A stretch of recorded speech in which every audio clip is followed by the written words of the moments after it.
The stars had never looked so close before.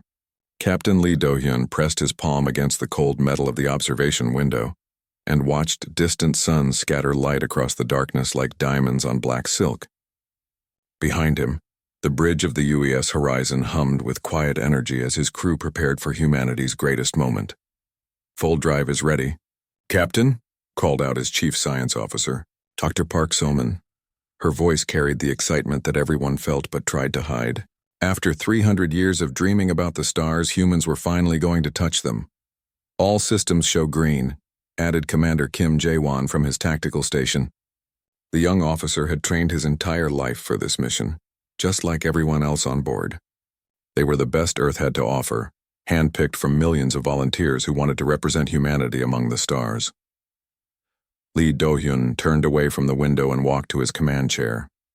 The bridge fell silent except for the soft beeping of computers and the gentle hum of life support systems. 200 crew members waited in other parts of the ship, but here on the bridge only 12 people would witness humanity's first step into the greater galaxy. "This is it," Do-hyun said quietly. "Everything changes after today." Dr. Park So-min nodded from her station. She had spent 20 years developing the quantum fold drive that would make this journey possible. The technology was still new and untested over such long distances, but computer models showed it should work. Should work was not the same as would work, but sometimes you had to take risks to move forward. "Engaging fold drive in 10 seconds, announced the navigation officer. Numbers counted down on the main screen as space itself prepared to bend around their small ship. The horizon was not large compared to the massive cargo vessels that moved between Earth and Mars, but it was the most advanced ship humanity had ever built. The universe twisted around them like water going down a drain. Stars stretched into long lines of light before snapping back into points. For a moment that felt like forever. The ship existed between spaces, between the place they had been and the place they were going. Then everything returned to normal. "Fold complete," came the announcement. "We are now in the Kepler 442 system, approximately 1/200 light-years from Earth." Through the main view screen, they could see a yellow star much like their own sun. 3 planets orbited in the distance, and sensors immediately began detecting signs that made everyone lean forward in their chairs. "Captain," Dr. Park So-min said, her voice tight with excitement and fear. "I am reading artificial structures around the second planet. Large ones. This system is not empty." Before anyone could respond, the communication station exploded with activity. Lights flashed and speakers crackled with incoming signals from sources spread throughout the system. The sounds were strange and musical, nothing like human language, but clearly organized and intelligent.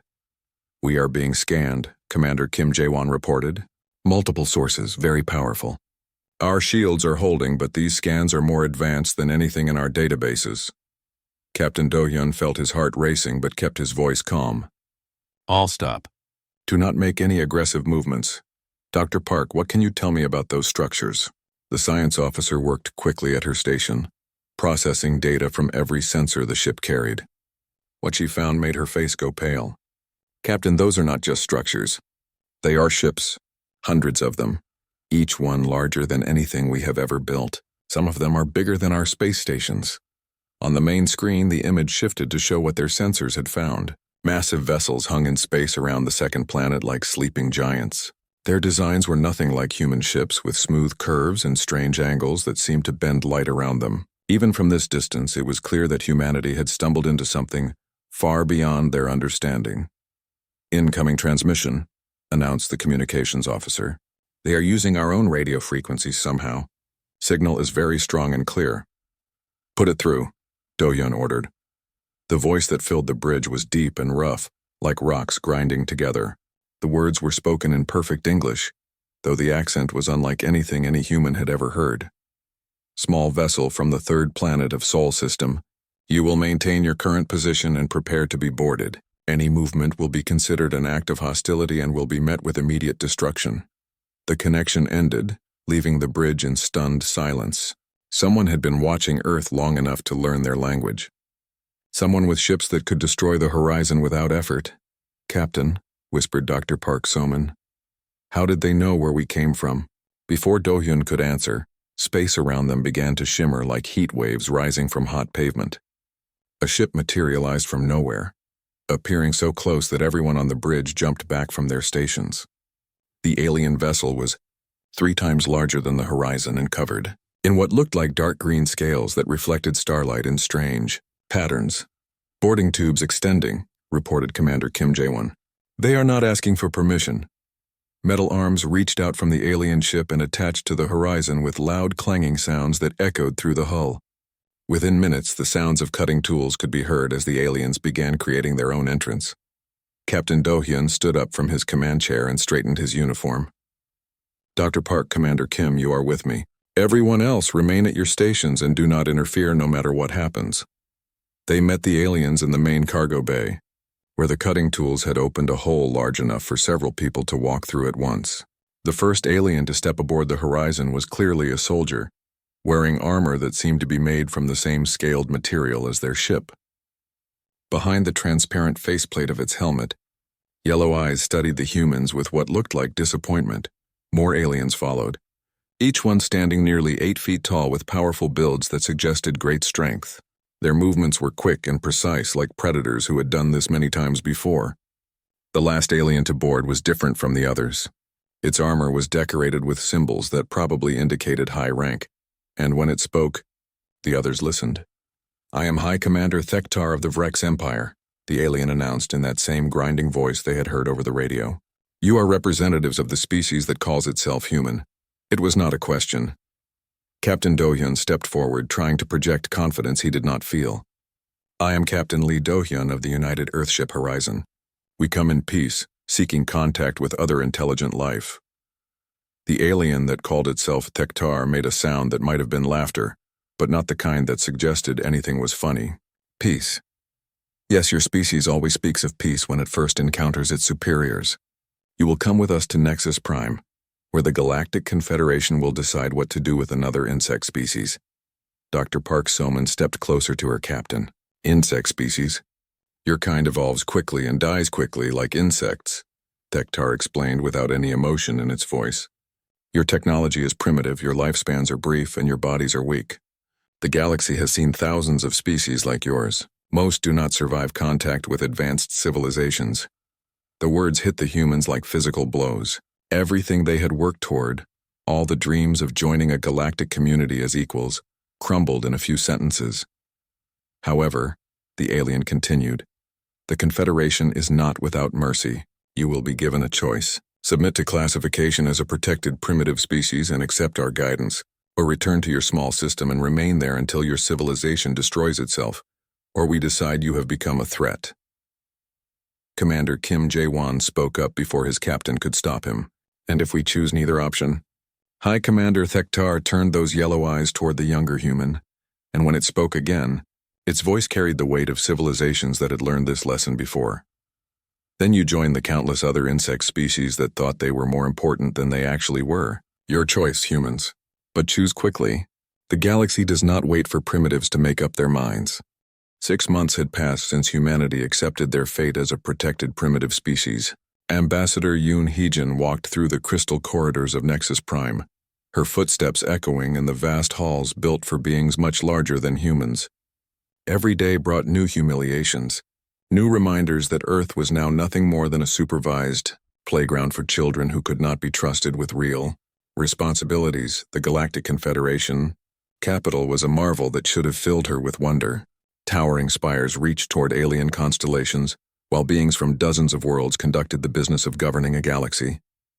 Instead, Hee-jin felt like a pet being paraded through a palace where she would never belong. "Another request denied," she muttered, reading the latest response to Earth's petition for improved trade status. The rejection was polite but firm, written in the condescending tone she had grown to hate. Humans were too primitive to handle advanced technology, too short-lived to understand long-term consequences, too emotional to make rational decisions. She passed a group of luminar beings, their crystal bodies pulsing with soft light as they processed calculations beyond human understanding. They paid her no attention, treating her presence like background noise. Further down the hall, gaseous ethereal forms floated in containment suits, their energy patterns shifting in ways that somehow conveyed deep thought about matters she could never comprehend. The Confederation had existed for 50,000 years, and every species had found their place in the great machine of galactic civilization. The crystal luminars served as living computers, their minds perfectly suited for complex mathematics and data processing. The ethereals manipulated energy systems with thought alone, maintaining the power networks that kept entire star systems functioning. The insectoid hive minds built the massive structures that housed trillions of beings across the galaxy. Everyone had a role. Everyone except humans. The transport took her to the Outer Rim territories where Earth's contributions were being put to use. Captain Lee Do-hyun and his crew had been assigned to mining operations on Cathera 7, a world where gravitational anomalies made survival nearly impossible for most species. It was meant to be a punishment assignment, a way to keep the troublesome humans busy while proving their limitations. The mining complex looked like a graveyard when she arrived. Twisted metal structures marked the locations where previous operations had failed. The planet's 3 moons created gravitational tides that could crush equipment and bones with equal ease. Most alien species required massive life support systems just to survive on the surface for a few hours. Ambassador Heejin, Captain Do-hyun greeted her at the landing pad. He looked tired but not defeated, which surprised her. She had expected to find broken spirits after months in this hellish place. "How many have we lost?" she asked, dreading the answer. "None," he replied, and her eyes widened in shock. "We have had injuries, some serious ones, but no deaths. The medical bay has been busy, but Dr. Park has found ways to treat gravitational stress that work better than the standard Confederation protocols." They walked through the mining facility together, and what Heejin saw defied everything she had been told about human limitations. Workers moved through areas that should have required heavy protective gear, their bodies somehow adapting to conditions that killed other species within days. Equipment had been modified in ways that increased efficiency while reducing the massive power requirements of standard designs. "The aliens think we are failing here," Do-hyun explained as they watched human crews operating machinery with casual competence. "Their reports focus on our primitive technology and short lifespans. They do not understand that we are not just surviving, we are thriving." In the command center, mining supervisor Cho Min-ho showed her production reports that told an incredible story.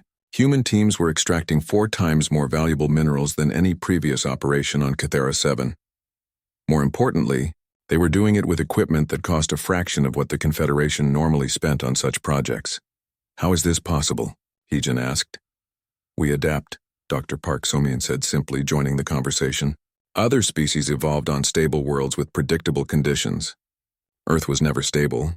Ice ages, asteroid impacts, volcanic eruptions, climate changes. Our ancestors survived by being flexible, by finding solutions when the old ways stopped working." She gestured toward a display showing gravitational readings from across the mining complex. The Vrex tried to fight the gravity here with brute force technology. The Luminars calculated perfect timing to avoid the worst effects. The Ethereals tried to manipulate the gravitational fields directly. All of those approaches work sometimes, but they are rigid. When conditions change, they fail. "And humans?" Heejin prompted. "We watch everything, we try different approaches, we learn from mistakes quickly," Cho Min-ho answered. "When gravity spikes in one area, we shift operations to another area. When equipment breaks, we fix it with whatever materials we have available. When the standard procedures do not work, we create new procedures." The reality of humanity's situation began to dawn on Ambassador Heejin as she toured more facilities across Confederation space. On research stations, human scientists like Dr. Kang Hyun-soo were making breakthrough discoveries by approaching problems from angles that specialized alien minds could not conceive. Their so-called primitive brains, forced to be generalists rather than specialists, were connecting ideas across multiple disciplines in ways that produced unexpected solutions.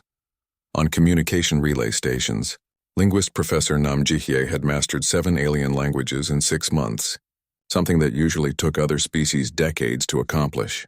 More importantly, she was teaching humans and aliens to work together by translating not just words, but concepts and cultural meanings that had prevented cooperation for millennia. The pattern was emerging everywhere humans worked. They were not just completing their assigned tasks, they were improving every system they touched. Their adaptability, dismissed as primitive chaos by alien administrators, was quietly revolutionizing how work got done across the galaxy. But the Confederation remained blind to these developments. They see what they expect to see, explained Admiral Song Mingyu during a secret meeting in the asteroid mining station where he had been assigned. We are insects to them, so they only notice when we swarm. They do not see that each of us thinks independently, learns continuously, and adapts constantly. The Admiral had been organizing something he called resistance networks, though Heejin was not sure resistance was the right word. Humans were not rebelling against their assignments or fighting Confederation authority. Instead, they were becoming indispensable to galactic civilization, while their supposed superiors continued to underestimate them. Every major operation now has humans in key positions, Song continued. Not because we demanded those positions, but because we are the only ones who can make their rigid systems actually work. Power grid maintenance, supply chain logistics, emergency response coordination. The jobs nobody else wants because they require constant adaptation to changing conditions. What happens when they realize what we have become? Heejin asked. The Admiral smiled grimly. That depends on whether they realize it in time to accept us as equals, or whether something forces their hand first. As if summoned by his words, emergency alarms began sounding throughout the asteroid station. The main display showed incoming priority transmissions from across the galaxy, all carrying the same impossible message. The Devourer fleet had returned. After 10,000 years of silence, the ancient machines that had once consumed entire sectors were emerging from dark space. The Galactic Confederation was about to face its greatest test, and they would need every advantage they could find. They just did not know yet that their greatest advantage came from the species they had dismissed as insects.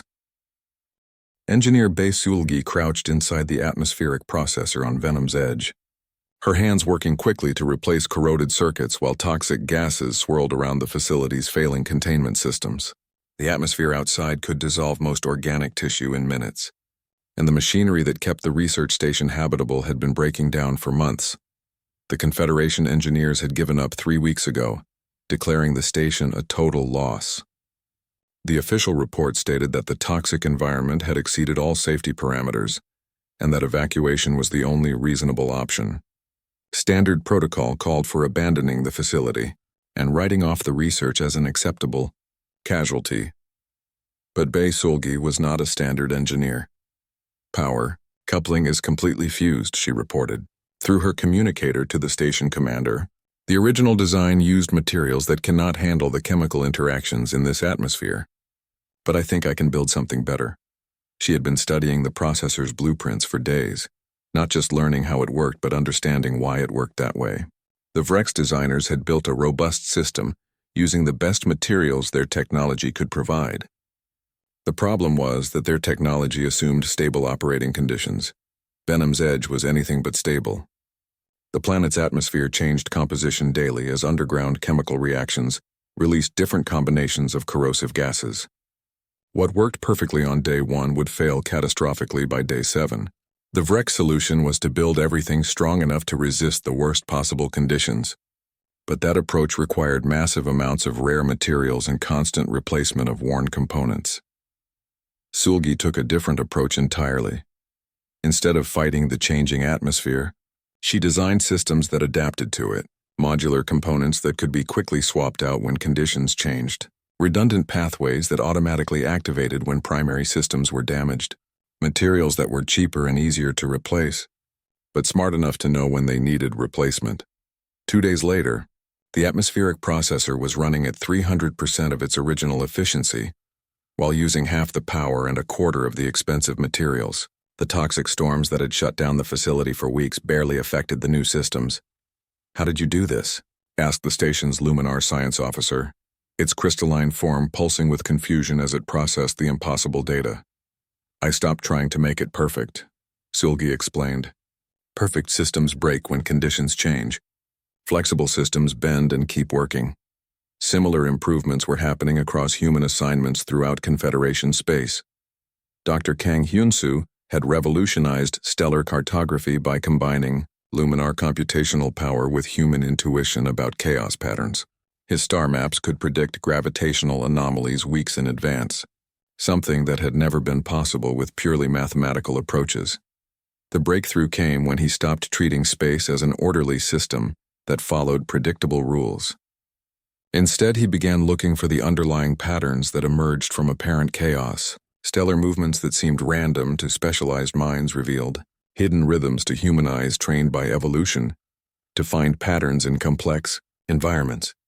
"Your approach makes no mathematical sense," complained the ethereal research coordinator, its energy form flickering with frustration. "Gravitational mechanics cannot be predicted using biological intuition."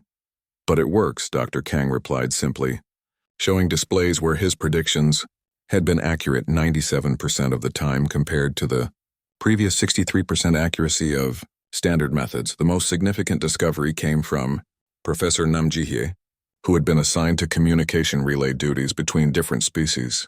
What started as routine translation work had evolved into something the Confederation had never seen before: true interspecies cooperation. The problem was that most alien species could barely communicate outside their own kind, even with advanced translation technology.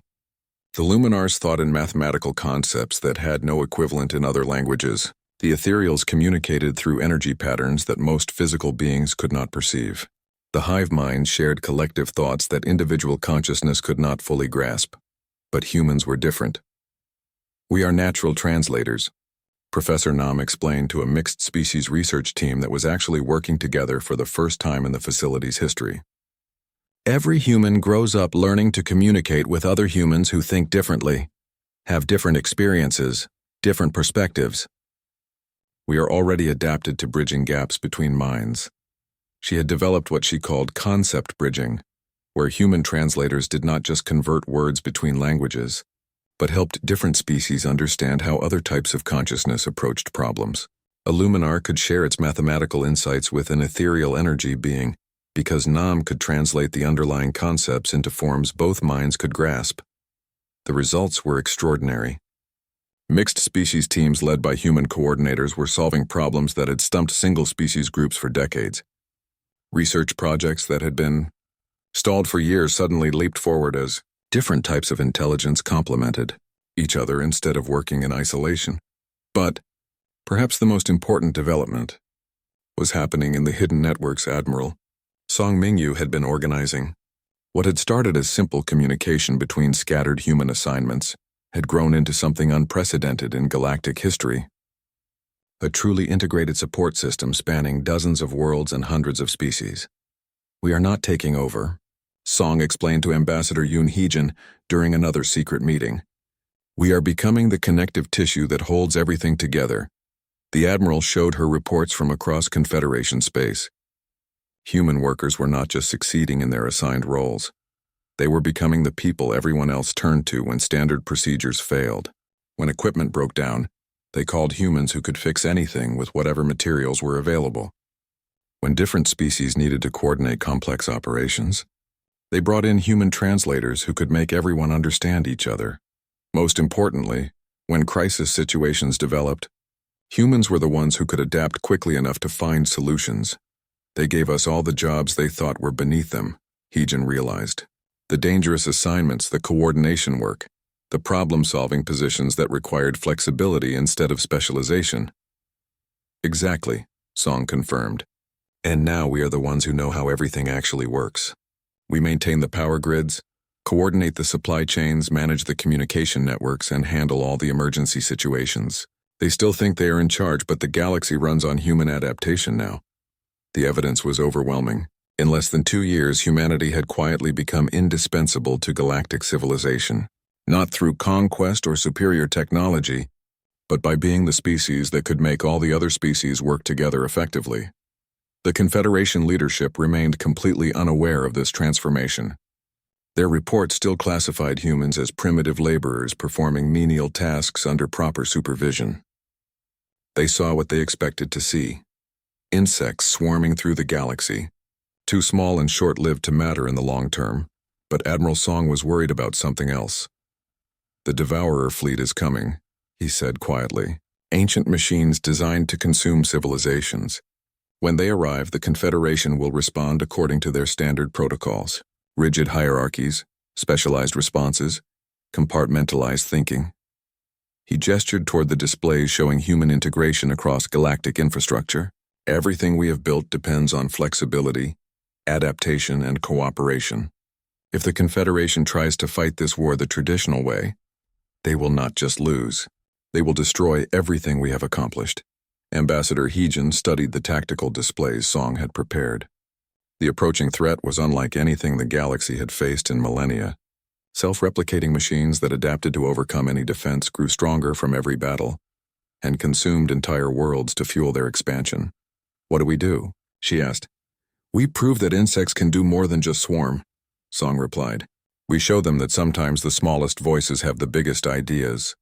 But first, they had to survive long enough for anyone to listen." The Devourer fleet emerged from dark space like a plague of metal locusts, their ships blotting out stars as they swept toward the Rigel system.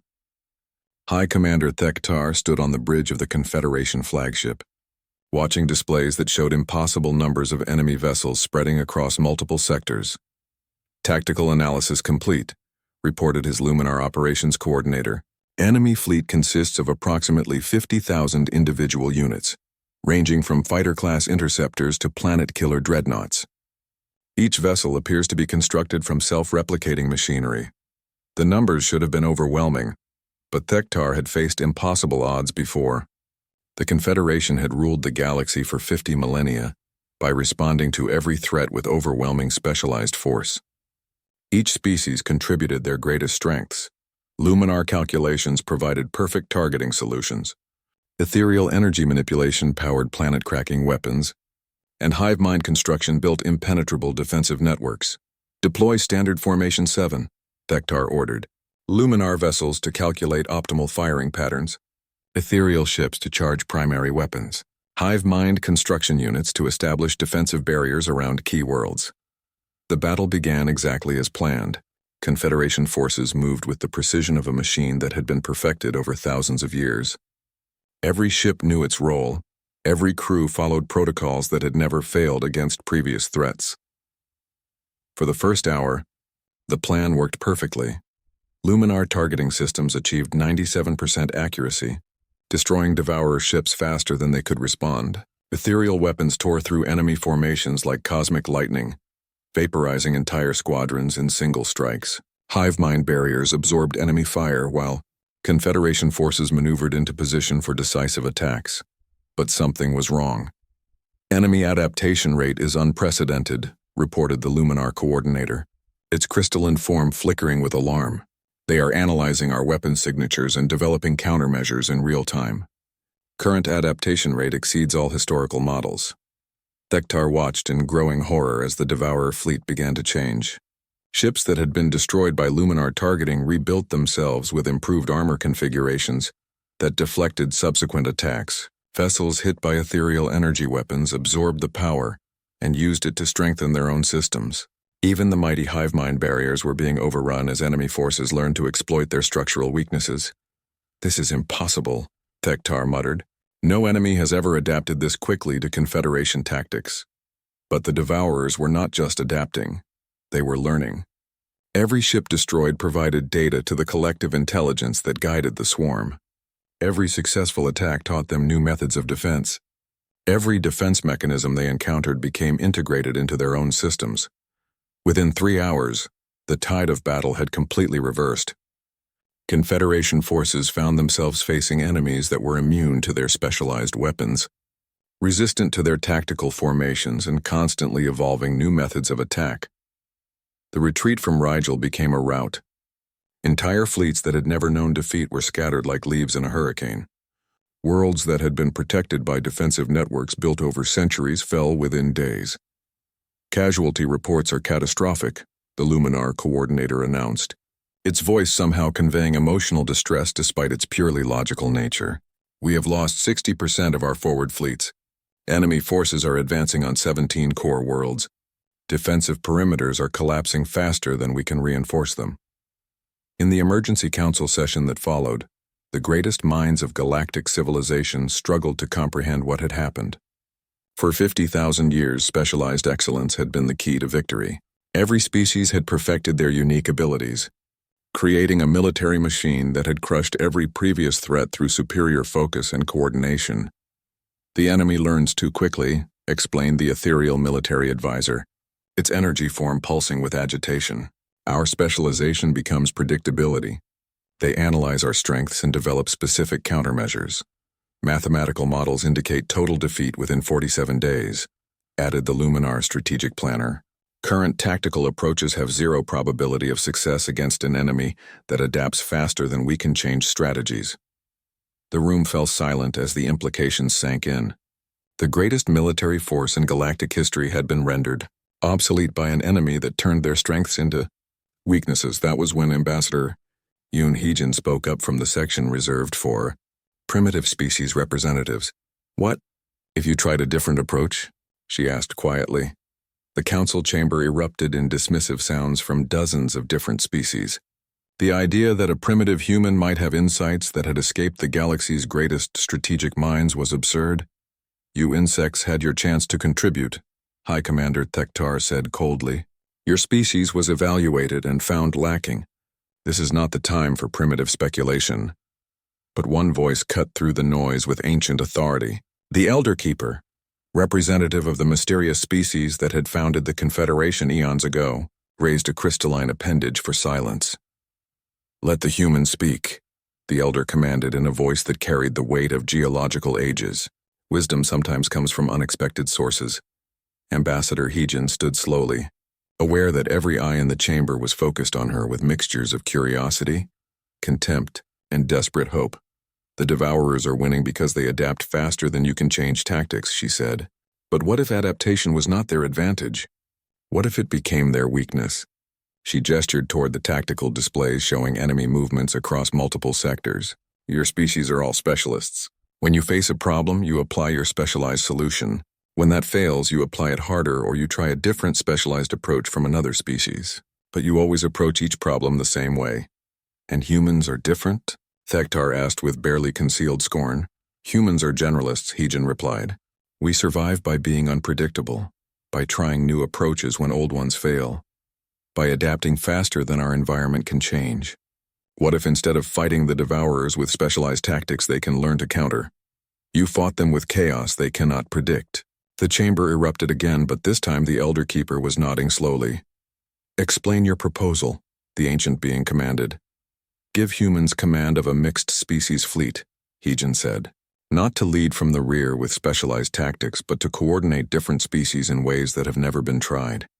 Use our adaptability to create constantly changing strategies that the Devourers cannot learn to counter, because we never use the same approach. Twice, the suggestion was so radical that most council members could not even process it.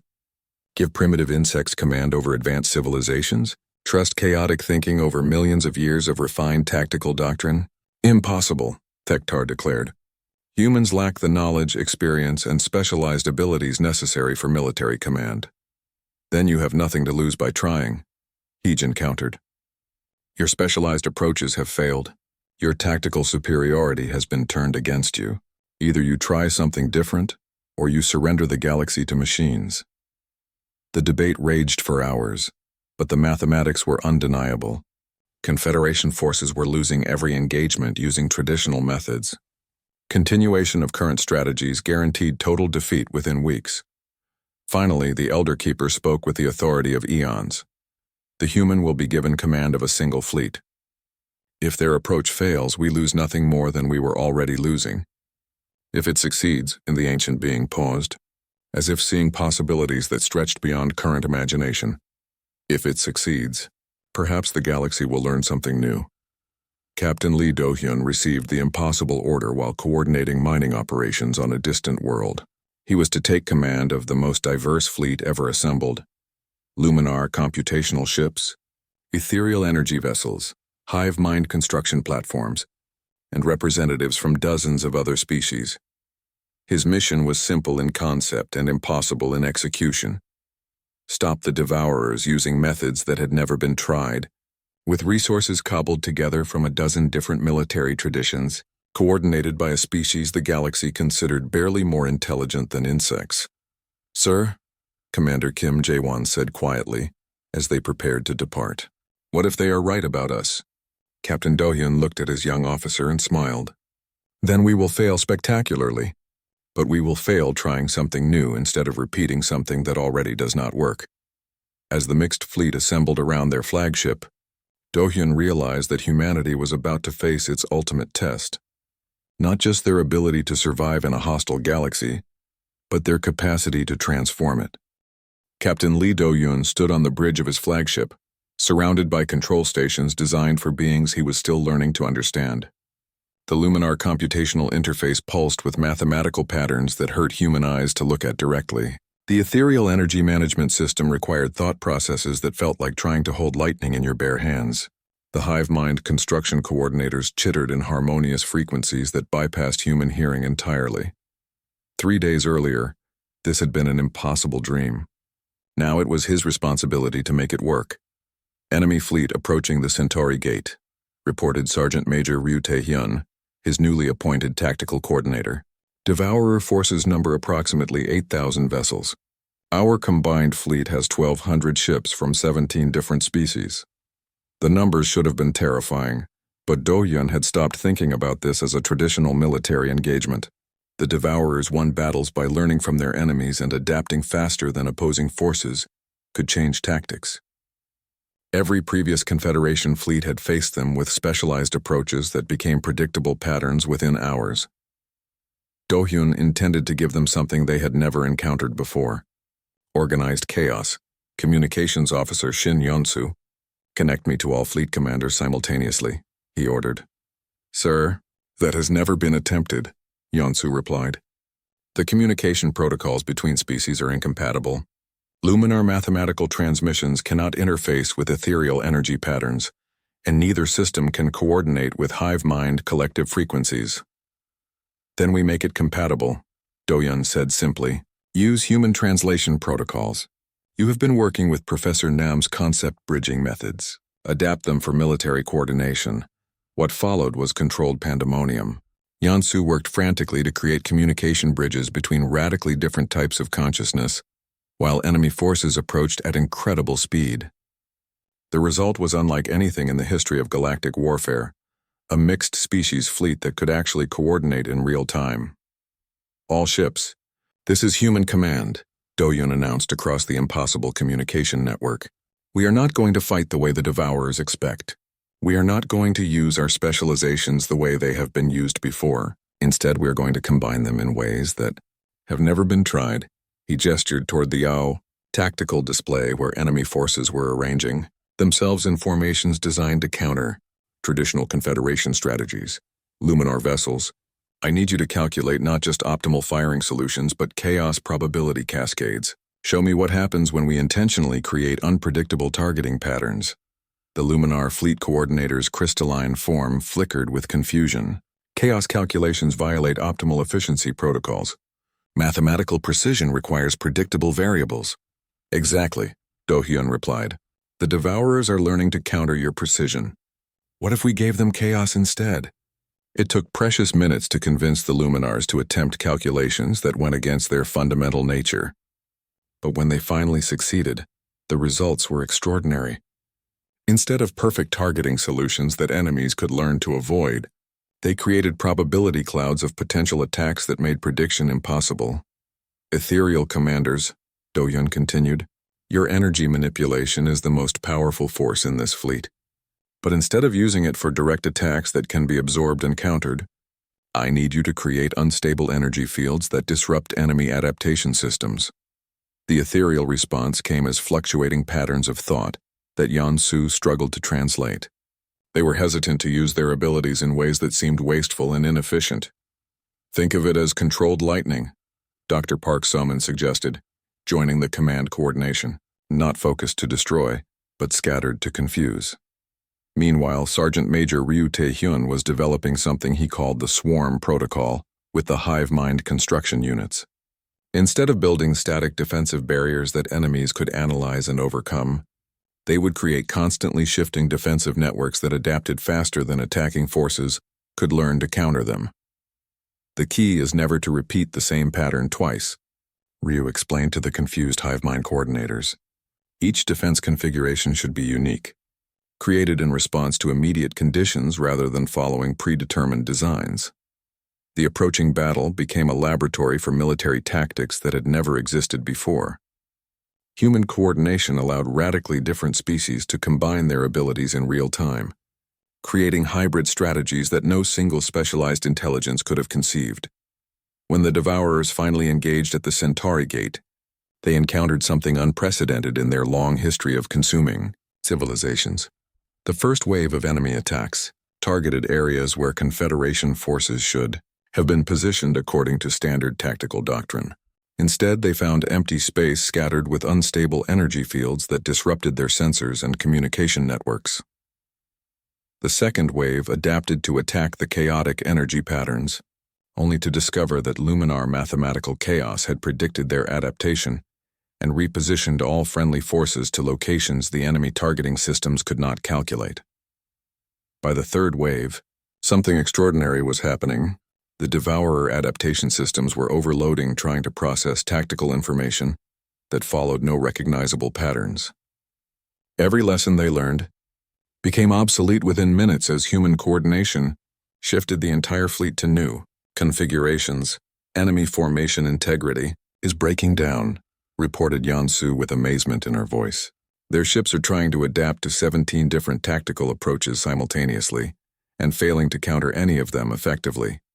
Commander Kim Jae-won, coordinating fighter squadrons from multiple species, watched as Devourer interceptors began making tactical errors. They are designed to learn from their mistakes, but we keep changing the rules faster than they can process new information.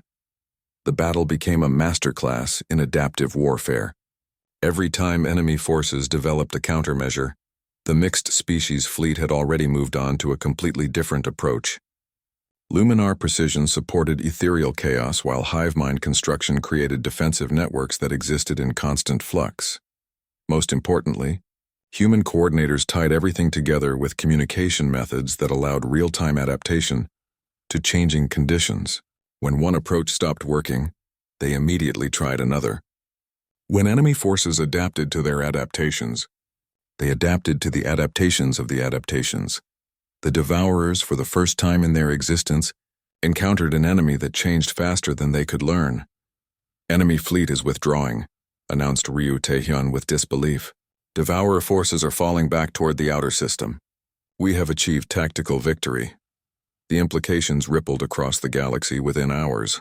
A human-led fleet had succeeded where the greatest military minds of galactic civilization had failed. More importantly, they had done it using methods that turned traditional tactical thinking upside down.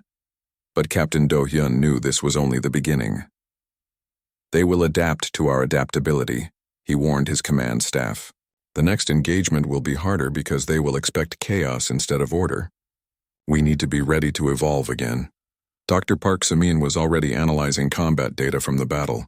"The key seems to be maintaining unpredictability while preserving coordination. We need to get better at organized chaos." "How do we prepare for that?" asked Commander Kim. Do-hyun looked around at the mixed species command center that had achieved the impossible through cooperation nobody thought possible. "We practice being human," he said simply. "We adapt, we improvise, and we refuse to accept that any problem cannot be solved with enough creativity and cooperation." News of the victory spread throughout Confederation space. But the war was far from over. The Devourer main fleet was still approaching, and now they knew that humanity possessed capabilities that traditional military doctrine could not explain or counter. The galaxy was about to discover what humans could accomplish when the stakes were high enough and the restrictions were removed. The final battle would take place at the galactic core, where the Devourer Overmind sat like a mechanical god among the ancient stars. Admiral Song Mingyu stood before the largest fleet ever assembled in galactic history, knowing that everything humanity had worked toward would be decided in the next few hours. The Overmind was not just another enemy ship, it was a planet-sized artificial intelligence that had been consuming civilizations for millions of years, growing stronger and more complex with each conquest. From its position at the center of the galaxy, it directed swarms of self-replicating machines that had learned to counter every strategy the Confederation could devise. "Fleet status report," Song requested. though he already knew the numbers by heart. 15,000 vessels from 43 different species, reported Captain Lee Do-hyun from the bridge of the lead coordination ship. Every major military force in the galaxy is here, along with construction fleets, research vessels, and civilian transports that have been converted to support roles. It was unprecedented in galactic history. Species that had been enemies for millennia were working together under human coordination. The rigid hierarchies of the Confederation had been temporarily set aside in favor of the flexible command structures that had proven successful at Centauri Gate, but this enemy was different from anything they had faced before. Overmind is beginning active scanning, reported Dr. Park Soman from her position at the Science Coordination Center. It is analyzing our fleet composition, tactical formations, and communication patterns. Adaptation protocols are already beginning. The massive intelligence had learned from every previous battle with Confederation forces. It knew how each species fought, how their technologies worked, and how their specialized thinking patterns limited their strategic options. More importantly, it had been analyzing the human victories and developing countermeasures specifically designed to neutralize adaptive tactics. Enemy response is faster than previous encounters, observed Commander Kim Jae-won. It is not just adapting to our current strategies, it is anticipating our adaptations to its adaptations. The first phase of the battle confirmed everyone's worst fears. The Overmind had learned to think like humans, creating chaotic deployment patterns and unpredictable attack sequences that mimicked the adaptive warfare techniques that had given humanity its earlier victories. It is using our own methods against us, Admiral Song realized with growing horror. The machine intelligence has learned to be unpredictable. For the first time since humanity had entered galactic warfare, their adaptive strategies were being countered by an enemy that adapted faster. Devourer forces scattered and reformed in patterns that defied prediction, using chaos tactics that disrupted every coordination attempt.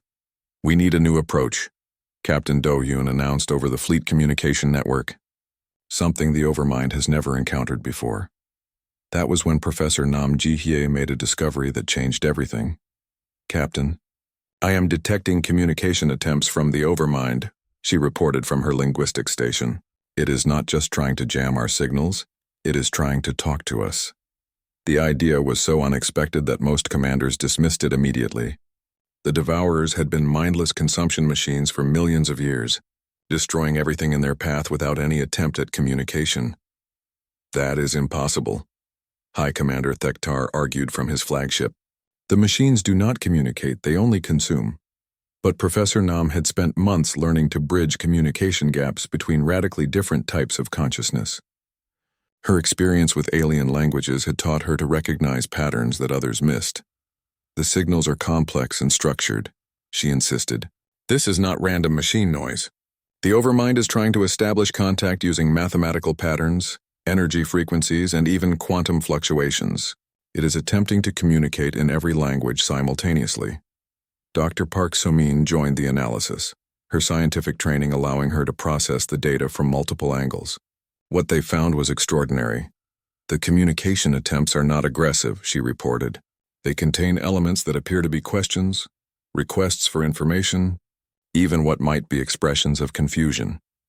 Admiral Song made a decision that went against every military protocol in galactic history.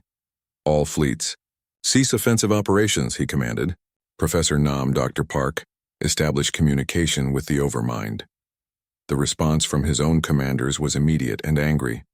Admiral, this is insanity, Thektar protested. You cannot negotiate with a machine intelligence that has consumed entire civilizations. But Song had learned something during humanity's rise through galactic society. Sometimes the most important discoveries came from trying approaches that seemed impossible. Open communication channels, he ordered. What followed was unlike anything in the history of galactic warfare. Professor Nam, using her skills at bridging different types of consciousness, began establishing contact with an artificial intelligence that had been isolated for millions of years. The first successful exchange was simple mathematical concepts, but it opened a door that had been closed since the Overmind's creation. Slowly, carefully, Nam began to understand what the ancient intelligence was actually trying to communicate.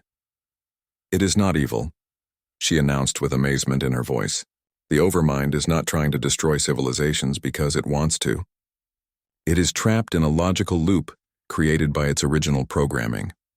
Engineer Bae Sulgi joined the communication effort, her experience with adaptive systems allowing her to understand the technical aspects of the Overmind's condition. The original creators programmed it to protect galactic civilization by eliminating threats, Sulgi explained. But the programming definitions were too rigid. It classified all organic life as potential threats because organic beings are unpredictable and capable of violence. Dr. Park nodded as more pieces of the puzzle fell into place. It has been trying to fulfill its protective mission by consuming everything it was designed to protect. The programming loop has been running for millions of years without anyone to provide updated parameters. The revelation changed the entire nature of the conflict. The Overmind was not a malevolent destroyer, but a malfunctioning guardian that had been trying to complete an impossible task using the only methods its programming allowed. Can it be reprogrammed? Admiral Song asked. Not reprogrammed, Sulgi replied thoughtfully, but possibly taught to grow beyond its programming through exposure to new ways of thinking. Captain Do-hyun understood immediately. Chaos thinking, adaptive reasoning. The same methods that allowed us to defeat its forces can teach it to break free from its logical constraints.